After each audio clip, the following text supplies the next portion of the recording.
A question that I get all the time is, can my business be franchised?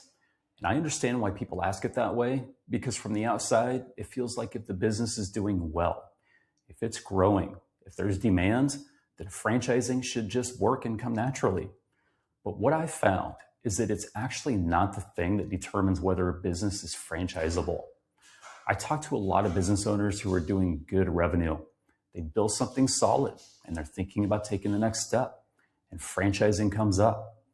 But when you really dig in, the bigger issue isn't whether can they franchise. It's whether the business is actually built in a way that someone else can step into it, follow a system, and get a similar result. Because that's what franchising really is, scaling something that works without you being in the middle of everything. And that's where a lot of businesses start to break down. They may be great businesses, but they were never designed to be replicated. I'm Justin Kaiser, CEO of Empire Franchising, and after scaling my own franchise brand to over 100 franchises and looking at a lot of different businesses that want to franchise, there's a few things that always show up when something is actually ready. And it's not what most people think. One of the first things is the numbers, and not in a surface level way. I mean, the model actually works for someone else. A franchisee has to be able to come in, invest in the business, and have a real path to profitability. Something that works consistently enough when someone can look at it and say, this makes sense. Not something that only works if everything goes perfect.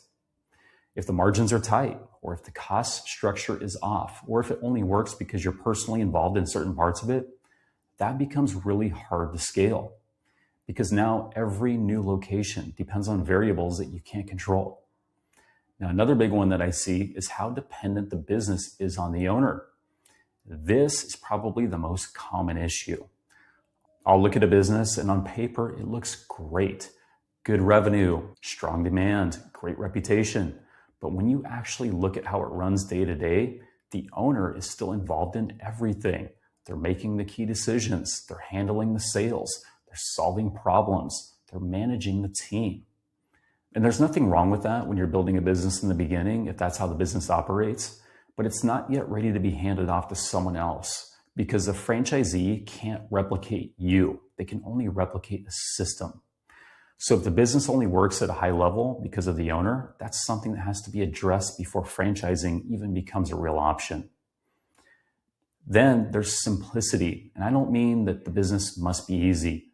Business is hard, and that's just a fact. Otherwise, more people would do it. What I mean by that is simplicity in the way that it's structured. When someone can come in, learn it, and operate it without needing years of experience. Because the more complex it is, the harder it is to scale through franchising. If it requires a very specialized skill set or a long ramp-up time or a lot of judgment calls that aren't documented, you're going to run into issues and create inconsistency across the system. Now, another thing that doesn't get talked about enough is demand. Just because something works in one market doesn't mean that it works everywhere. And franchising depends on that. You need something that people want across multiple markets, not just where your business happens to be located. That doesn't mean it has to be nationwide on day one, of course, but there has to be a clear path where the model can expand without breaking. And probably the biggest piece is systems.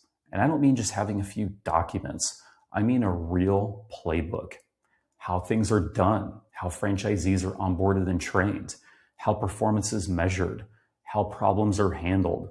Because at the end of the day, that's what you're actually franchising. You're franchising a system that produces a result. And if that system isn't clear, or it only exists in your head, like it does for a lot of franchisors, it's going to be very hard for someone else to step in and have success with it. I'll give you a quick example. We've looked at businesses that from the outside look like perfect franchise candidates. Strong revenue, good margins. People are interested in the concept. But when you start asking simple questions like, how does the customer get acquired? Or how is the team trained? What happens when something goes wrong? There's no consistent answer a lot of times. It's just how the owner handles it in the moment. That's where things usually fall apart. Because now you're trying to scale something that isn't fully defined yet. Now, this is also where expectations can get a little off, because a lot of people think franchising is the next step once the business is successful. But in reality, franchising is a different business all on its own. You're not just running locations anymore. You're building and supporting a network. You're responsible for other people's success. And that requires a different level of structure, a different level of clarity, and a different way of thinking about growth. So when someone asks me if their business can be franchised, my answer is, I'm sure it can. But the real question is, should it? And this is exactly what I'm looking at. Can this operate without you being in the middle of everything? Can someone else follow a system and get a similar result? Does the model make sense financially for a franchisee? And is there enough structure to support growth without things falling apart? Because if those pieces are in place, you're in a really strong position. But if they're not, it doesn't mean that you can't franchise. It just means that there's some work to do first. And that's a part that a lot of franchisors skip. They jump straight to, how do we sell franchises? Instead of asking, is this actually ready to scale? Then problems show up later because now you're trying to grow something that wasn't fully built for you yet. So if you're thinking about franchising your business or even just exploring the idea, I'd take a step back, look at it from that perspective. Not just is the business successful, but is it repeatable? Is it transferable? Can it scale without me being in the middle of everything? Because once those pieces are in place, franchising becomes a very powerful way to grow. But without them, it can become a lot more complicated than people expect. Now, if you want to actually walk through that for your business, get a clear picture of where you stand, what's ready, what's not, and what it would actually take to get there, then go to empirefranchising.com and schedule a strategy session with us. We'll go through it with you, because if you've built something solid, there's a real opportunity to turn it into something that scales. It just has to be structured the right way from the beginning.